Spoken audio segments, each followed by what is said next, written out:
welcome back to Frankie's Journey. So I am excited today because I am doing one of your menu items that you guys suggested, and I am doing loaded nachos. So yeah, so we've got carne asada, and we've got chicken, and I've got onions on here, well, green onions, guacamole, sour cream, salsa, cheese, and beans. So I got this from a little, it's called Legends, and it's like a little 50s diner in my area. So it's kind of like a mom and pop place. It's really cool. They do a lot of stuff for kids, for like sports and stuff. So it's kind of a really cool place, but they always have tons of like food that you can load up on. So it's really good. So I am excited to dig in. Oh yeah.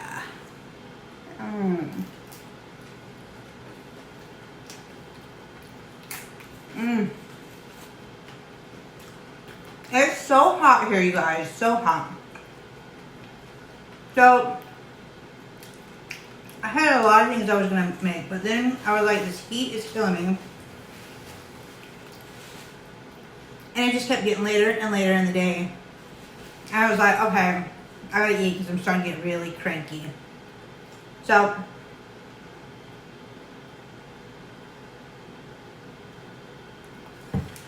I decided to go and get some nachos instead of making something, because I was like, it just ain't gonna happen today. So I'm hoping the next video I do, I definitely will be able to cook. Do some more stuff on this.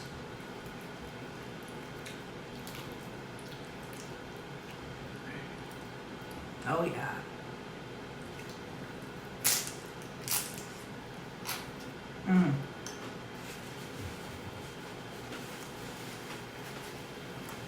So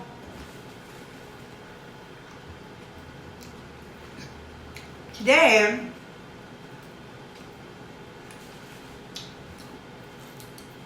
I want to give a special shout out to somebody who's been watching me and who's a subscriber, who's going through a really hard time right now.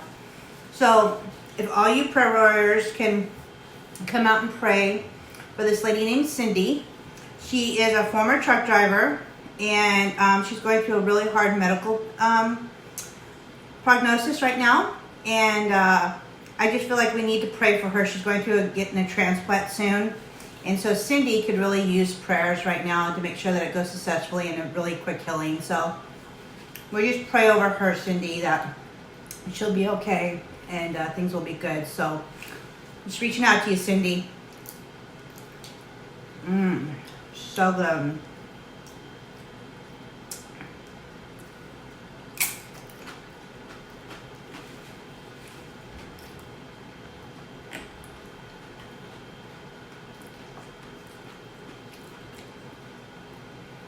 I normally keep prayers to kind of myself because I feel like they're kind of intimate to, but in certain circumstances when people are really dealing with some really tough things in life, I think calling on all prayer warriors is really important to really have that power of prayer and stronger. So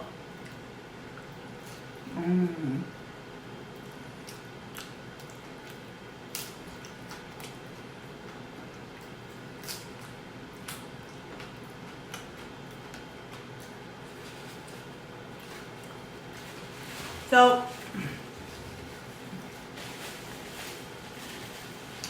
today I've been really hunkering down, applying for some trucking jobs and getting my feelers back out there, talking to some recruiters, checking out what companies I want to go with. So I got a couple prospects tomorrow. I'll be talking to some recruiters. So sometime within the next week or two, I'll be back on the road with some major trucker stories for sure.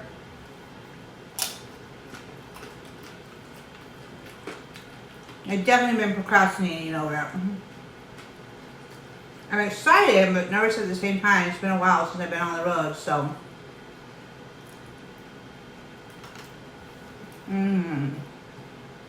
Look at that.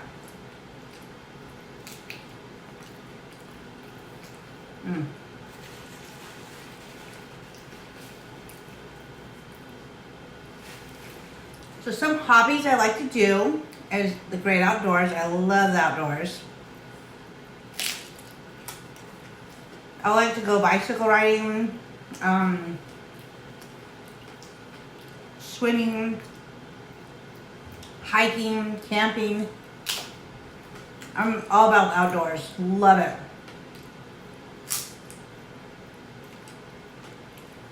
I love to travel. So this is why this trucking job is like perfect for me. Because I travel anywhere in the country. But I like to stop and see sights too.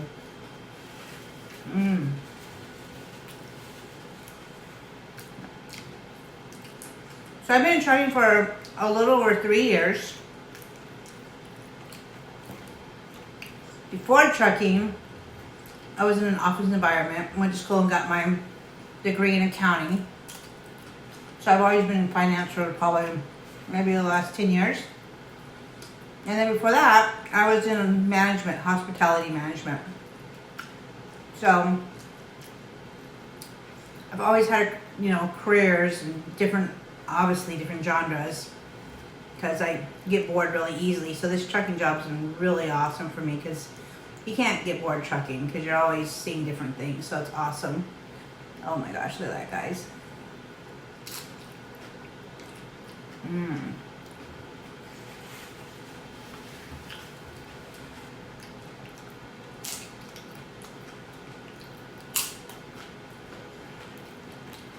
So growing up, oh yeah, I love stuff that just sticks on that chip and you just keep like eating it.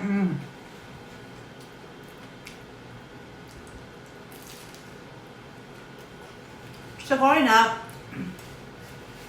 my dad had a sailboat. My parents did, and every summer when we weren't traveling with my grandparents, we'd be traveling with my parents, and we'd be out on the ocean, sailing,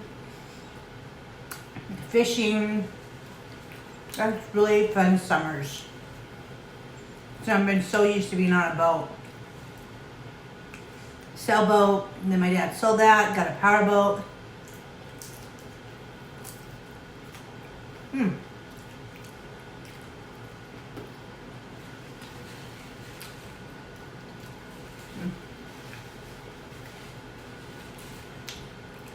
So fishing is like a really good sport I like, because it's really relaxing. But I like fishing like in a boat. I don't like to fish offshore. My line always gets stuck in the seaweed and the rocks, and no matter how much I cast it out, I just don't like doing it from that.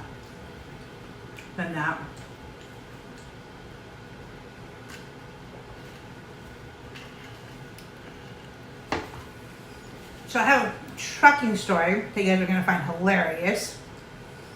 So I was team driving at the time, and me and my co-driver stopped to take a shower, and it was snowing, and it was kind of like part snowing, but some slush too. So there was like some black ice. So we go in. I got my shower bag, my backpack on, which is my shower bag, and we go into the truck stop and wait forever for our showers to be called.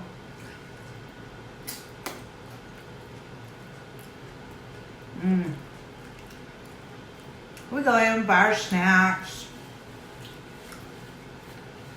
buy our food, do the whole thing. So we're probably in the truck stop couple hours by the time we're done like showering and buying our snacks and road food. So most of the time I usually cook when I'm on the road, or I bring my meals already pre-planned, just because it's not really like a lot of healthy stuff to eat out there. It's like a lot of junk, and you're eating the same stuff like Subway and McDonald's and Arby's and all that crap. It gets really old really quick, but a few snacks is really good.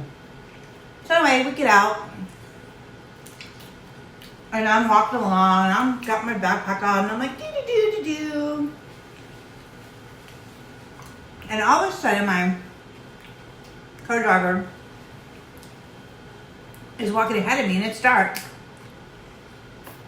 And all of a sudden, I'm taking one step and didn't even notice it, and boom! There I go, right on my ass. Literally right on my ass, on black eyes. It was so funny at the time because I had just taken a shower, so I was like totally clean, and I just fell right onto black eyes.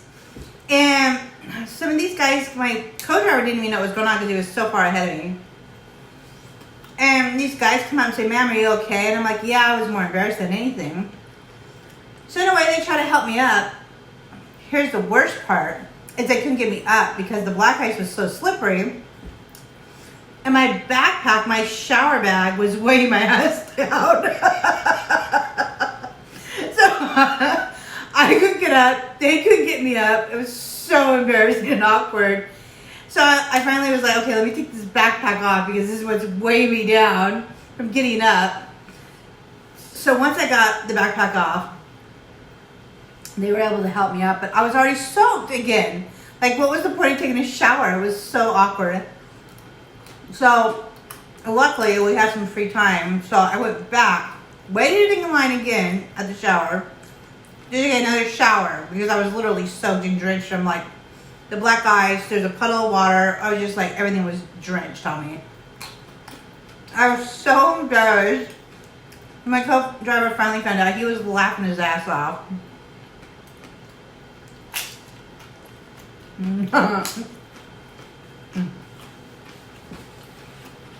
Some things that happen to you that you just are like, oh God. What worse things can happen to you when you're like out there on the road?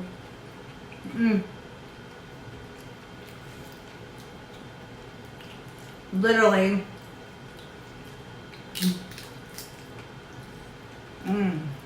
Guys, these are so good. Literally, yeah.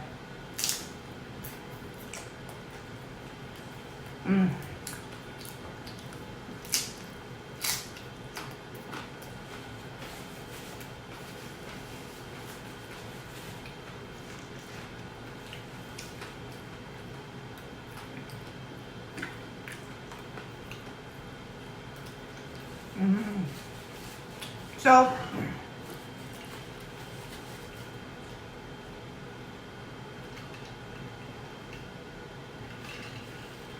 when you first start out in trucking, I was telling you guys the other day, it's kind of like a sink and swim thing. And literally it is, because you go for four weeks, which is like a month, to trucking school. And the first 2 weeks you're sitting in a classroom, and all you do is watch these like 1980, 1970 old videos of like old trucks, Peterbilts, Freightliners, all kinds of different like trucks that are really old school that you see a grandpa driving, you know? So you learn like some of the old school stuff. And then the third week,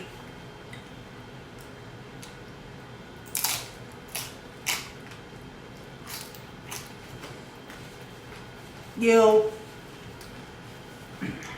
get in the truck, and usually you have 2 or 3 people in the truck that are students as well as you. So you might get like an hour a day driving that big rig by yourself, because you have to rotate out. And then the 4th week they send you down to the DMV to go take the test. And you take the road test, and then you take the written test.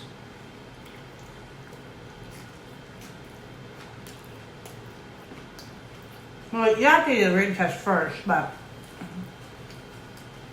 it ain't the road test second, but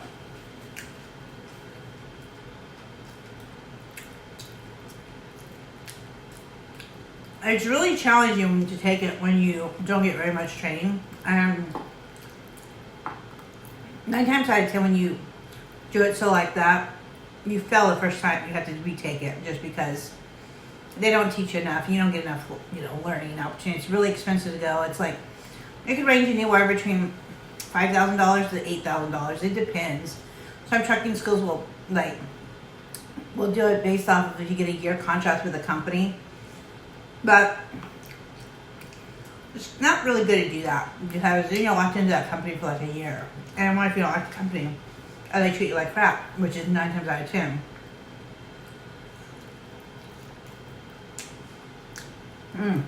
So because they don't really care about you as a human being. They just care about the freight. And it's really sad to say that, but they do. You don't care if you're stuck in a snowstorm, you're out there in the middle of nowhere, no bathroom, no nothing. They don't care. They're just like, well, you should have planned ahead. That's their thought process. Should have pre-planned better. So once you start getting out there and you know like what these dispatchers are like, at that point in time you just realize, hey, it's my license, it's my life, and I know there's a big window. When we get closer to the shipper, they start closing that window as a dispatcher because they know you're closer in. So there's ways to like go around it that you can kind of adjust it to where you're going to be able to be comfortable driving. And I learned after the first couple months that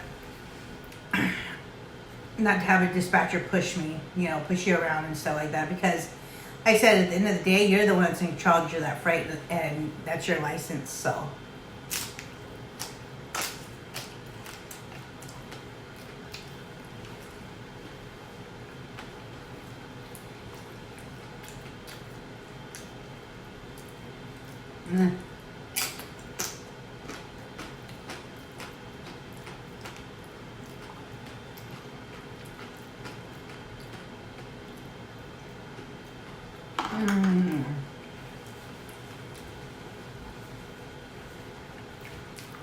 So much nachos, guys.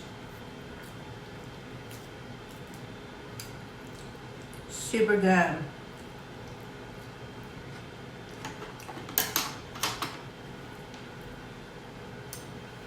So I put lots of green onions on here because I love green onions, so I kind of dashed it up. I'm sure whoever's going to be next to me later is probably not going to be want my onion bread.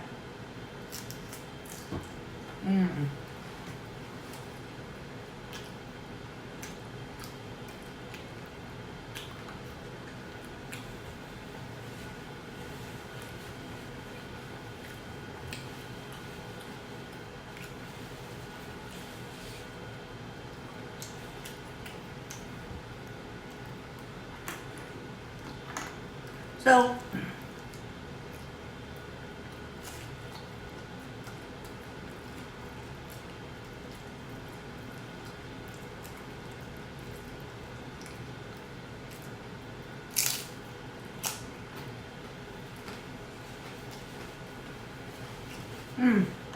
I'm so hungry.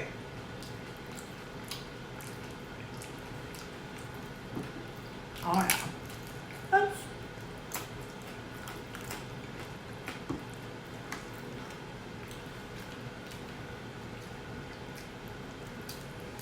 So here's a good story, guys. So it's really kind of scary at the same time, but at the same time you can see like kind of how people are kind of like really freaks out there. Even truck drivers, they get really aggressive. Some of them are really agitated, and they could be kind of rude at times. Oh, almost that's my food. Almost, I got a little hasty with this thing. Ah!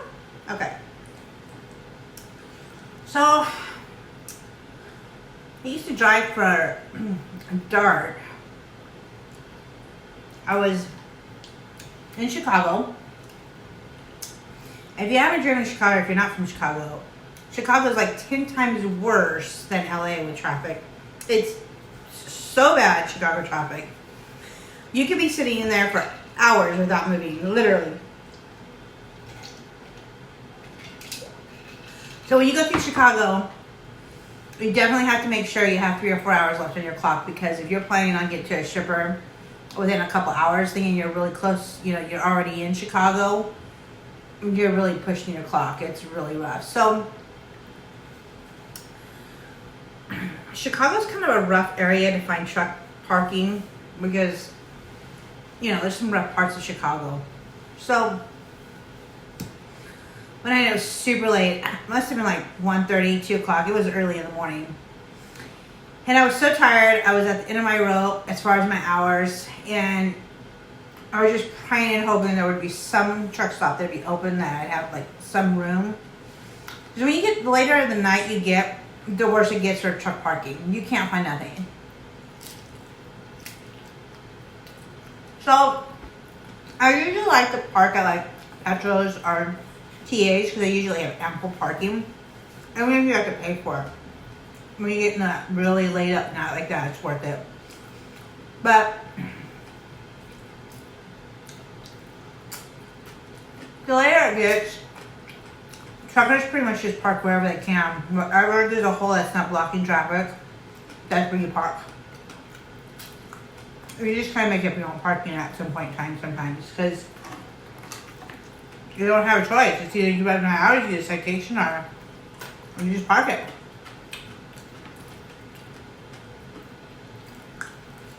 So I finally came up to a Petro, and I pull in there, and there's like no parking. I mean, literally no parking anywhere. So I cruise around like a couple times waiting to see if like maybe another truck will come out, because it's pretty early, and if they got there like at 2 or 3, they might be done with their 10 hours or something. So I pull in there, nobody. I'm literally like 5 minutes left on my clock, so I can't do too much driving around because obviously I don't have much left on my clock either.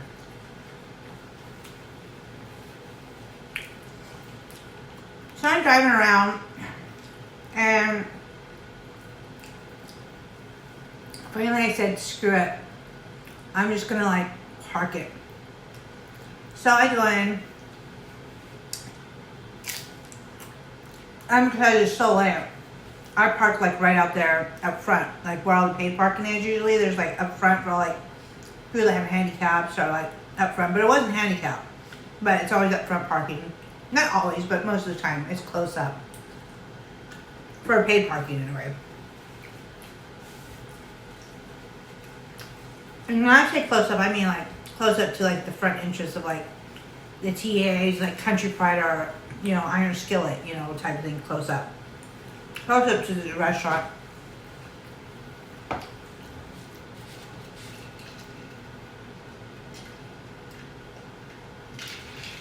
So I pull up close, and it's like right next to the paid parking. Of course, it wasn't paid parking. I just kind of created my own parking spot because there was no parking. So I closed my black curtain, to close it so I can go night-night. I'm all getting settled in, and I didn't get out of the truck to go to the bathroom or anything because I had already done that when I went to go pump fuel on the fuel island, so I didn't need to do that. So I get in, we're all cozy. I'm exhausted by that time, So I tuck in, get up this next morning, open up my black curtain, and you have no idea what I was waking up to. It was so scary. There was ice cream splattered all over the front of my windshield. I opened the side curtain where my driver's side was, and somebody wrote in red Sharpie some really derogatory comment. I'm not even going to repeat it. It was so bad. On my window, driver's side window. Remember, I never got out of the truck except for the fuel island, so they didn't know if I was a woman or a male or what, but obviously somebody was watching me to know I was a woman. So at that point I was like, well, where's the security? Because sometimes TA or Pedros will have security, but I call them like renegade cars because they're really worthless. I mean, all they do is walk around with like a baton. What the hell are they going to do? Or they're sitting there talking to the cashier, which they don't even patrol half the time. But anyway, I was like, okay, well, in Chicago, they should be patrolling something. Sometimes they have real cops, but it's very rare they have real cops. So I get out of the truck, and for some reason, I decided to look down as I was getting out. And thank goodness I did, Because they weren't done destroying our rental lights in my truck. Nope. Sure weren't.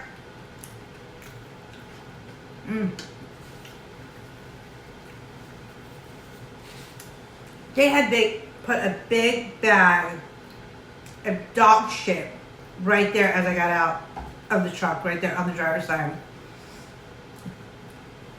I was so furious and so mad. Could you imagine if I stepped in that shit?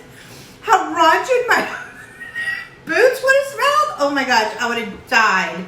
I would have been more pissed off and more mad that they didn't come and like monitor, but it was so horrible getting that shit off my window to begin with, and then having dog shit in a big bag right there as I get out of my truck. I was so mad. So when I got up, the truck that was parked to me to the left was already gone. And then there was a truck that was parked next to me to the right, which wasn't there the night when I got there. They had pulled in after me. So I think I had to be the trucker next to me and to the left. Because who else could have been?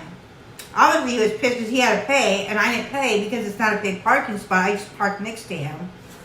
So something happened and he got pissed off or something. I don't know what it was, but I'm telling you, there are some scary things and people can be really vicious. So it's not cool for sure.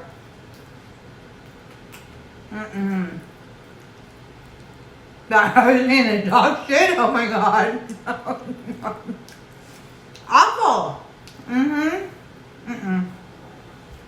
Not happening.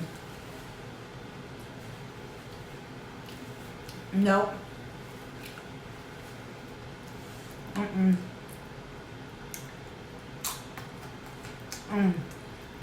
So trucking can be a lot of fun and it can be dangerous. And there could be a lot of different things that go on. I have some stories about team driving. I've done solo driving. I've driven across country and refrigerated units, reefers.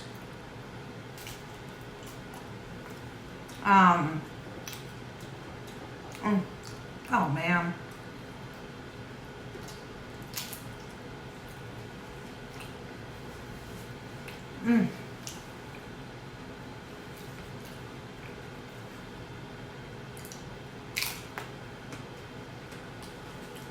Definitely some interesting stuff, I'm telling you.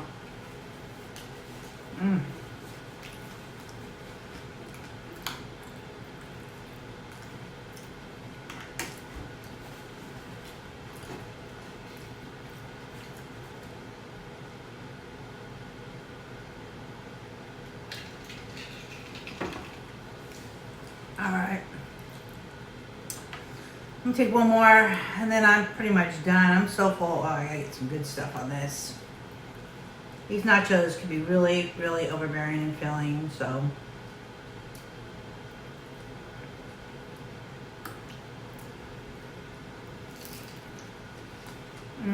Fully loaded, guys. Look at that.